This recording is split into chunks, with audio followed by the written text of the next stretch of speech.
Hello, my beautiful souls. How are you doing today? Today is April 2023, and I wanted to make this video for you guys in honor of the hybrid solar eclipse that will be happening today.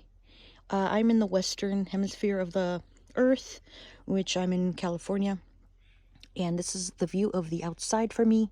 I'm surrounded by these majestic, beautiful trees up here, and I wanted to do this very peacefully, very calmly. I wanted to do some readings for you, but unfortunately, I do not have the time to sit down and do individual readings. I'm taking quite advantage of this day, the next couple of days as well. For those of you that don't know, there will be a very rare solar eclipse where the sun gets completely covered by the moon as it passes through, moving from Aries into Libra. And a lot of people are scared and having a lot of anxiety about this. And I just wanted to make this video to just hopefully give you some peace of mind and maybe give you a little bit of guidance on how you can actually harvest and how you can take advantage of these energies. It is a dark energy, and just as well as some of us are practicing bright light energy and harvesting the peacefulness and harvesting the love and positivity during this passing of the moon through the sun. Some people unfortunately will be harvesting this for negative. So the thing that we can do for ourselves is not be afraid, not be fearful or have any anxiety as much as possible, and just practice your peacefulness. And that's how you protect yourself from shielding from these negative energies from yourself or from others. So, it's not a time to be afraid. It's actually a time of rebirth, new opportunities coming into our lives. So if you want us to see it that way, that is the best way to approach the situation and this time. And we are actually quite blessed. We're actually just what a treat for us to be living in this time when we can actually be part of this. Now, in this part of the world, the northern part of, the hemisphere, we won't be able to visually see it because it's going to happen during the night. So here in the Pacific Standard Time, we will be having the eclipse happening around 9 p.m., between 9 and 9:15 p.m. And then again on the following day, tomorrow, which is April 21st, it will be happening, April 20th, which is Thursday. Tomorrow it'll be happening again at midnight, around midnight. So for some states that are on the eastern part of the states, you might be able to see the darkness during like the 6 p.m. Eastern time. But again, I'm not really sure. I've never experienced this total solar eclipse. But anyways, so that's my introduction. I just wanted to say that before I begin with giving you some tips and some advice on what we could do. So the number three, anchoring yourself, grounding yourself. It is okay to be in solitude. It is okay to be by yourself during this time if that's what brings you the most peace, in less distraction. If you want to do it collectively as a family, if you want to do it collectively with your partner or with your children, that is also something a very great bonding and grounding time, something you can practice. And there's tons of videos, hopefully on YouTube, on how to practice grounding in love and participating in something like this. So without further ado, I'm going to go ahead and start on what we can do during this time. A lot of us will be sleeping. If you are sleeping, you can actually plug in some headphones and put in some meditative mantras, or you can pray before you sleep. You can do some praying for the things that you want changed and for the things that you want gone in your life that no longer serve you.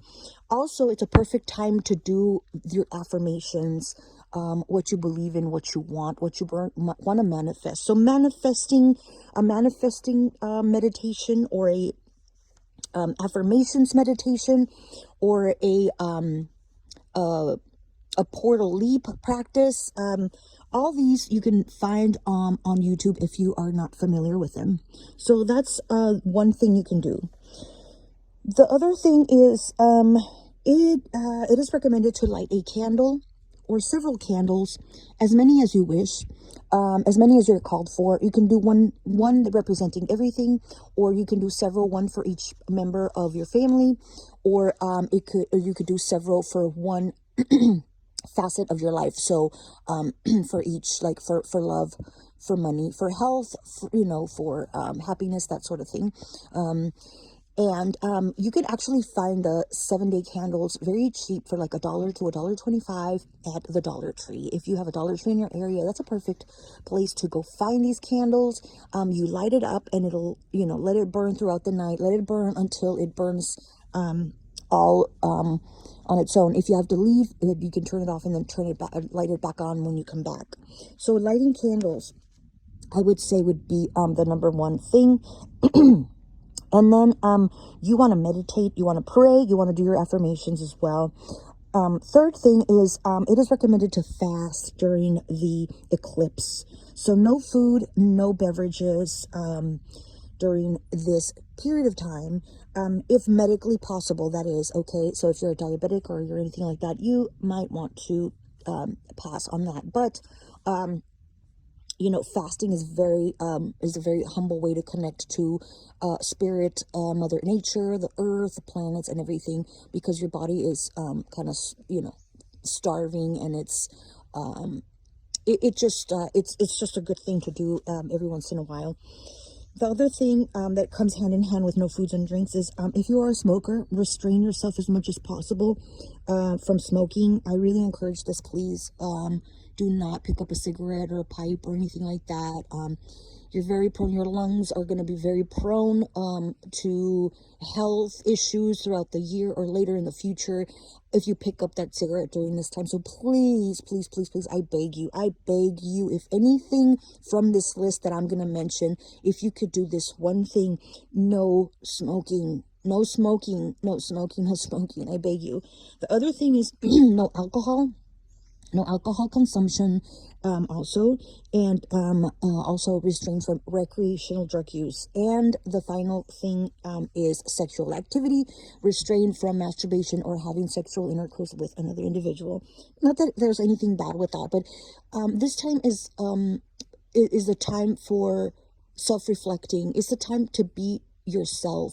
It's the time to be whole again. It's the time to connect the pieces that are out there, fragmented, that make you feel lost, that make you feel fear or doubt or incomplete, or that something's missing. So you're going to call in those pieces back to yourself. Your soul needs to collect that with this, with this magnetic force that's happening right now.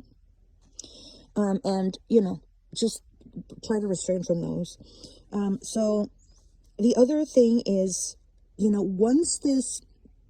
after this eclipse has passed, what you want to do is you want to bathe or shower. If you don't have a bathtub, you can shower. And if you have Himalayan salt, that's preferred to use.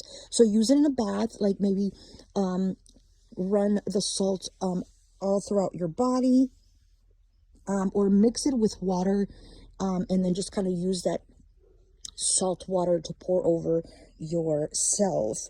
If you don't have Himalayan salt, sea salt is also very, very nice to use. If you absolutely are in a budget or you cannot get either one, do not panic. Don't get frustrated. You can use table salt, okay?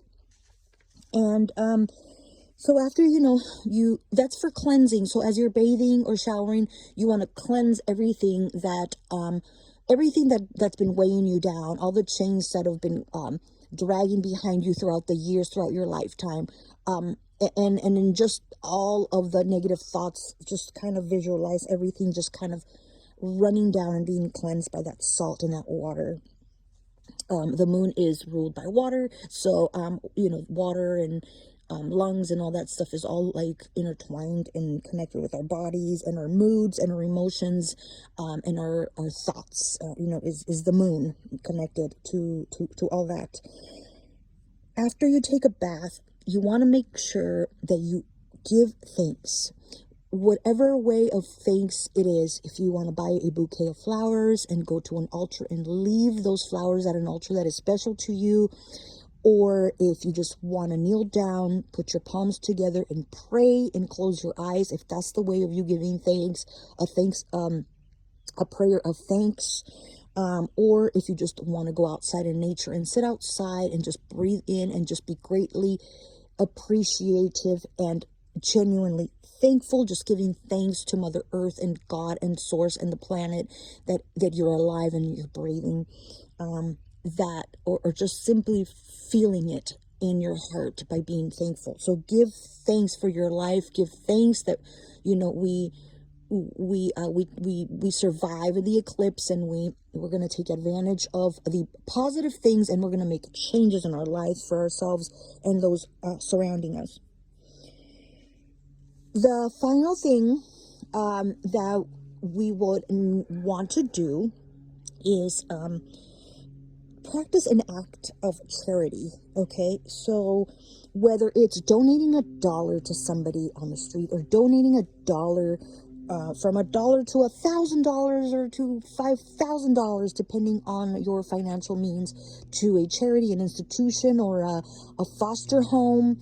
I'm getting foster home. If you are going to donate, please focus on our foster homes, on our children, those children that feel lost because they have lost their parents, they have lost their family, they're disconnected from one of the things that grounds us the most, which is family values, the love of a parent.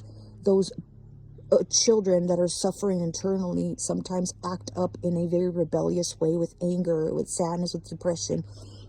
So please, if you can, I hope that you donate to a foster in your area, a foster home in your area, or a foster place in anywhere in the world. Okay, anything that involves the care and the well-being of a child. Okay, from $1 to $10,000. You know, if you are a multimillionaire and you can donate $1 million, that is, the blessings will duplicate, they will triplicate, they will come to you back 1,000-fold if you do it from the heart. If you do not have the financial means to donate any financial money, any monetary money to any charity, then what you can do is you donate your time. You can donate your time to someone or somebody in need, someone in need,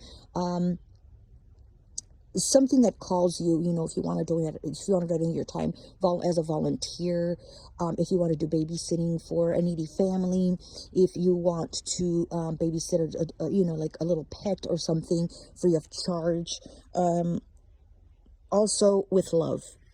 If you know of somebody someone that is needy of love, a hug, words of encouragement, anything like that feeds the soul, that doesn't necessarily mean giving money, you can also donate your love that way. And that's what I have for you guys today. So yeah, it's early morning for me here, and I'm going to go ahead and post this video, and I hope it reaches as many people as possible that need to hear this. I really want us to, as a collective, be working on ourselves individually, and also when you do your praying and meditating, if you could please also collectively send a visualization or a visualization of a planet healing, our planet as a global entity to be flourishing and be healing, and our humanity to be restored. It's a perfect time to do that. So I really thank you very much, you guys. And yes, this is the very peaceful, serene spot for me that I decided to do this video for you. And I hope you really enjoyed it, and I appreciate it. And thank you so much. Take care.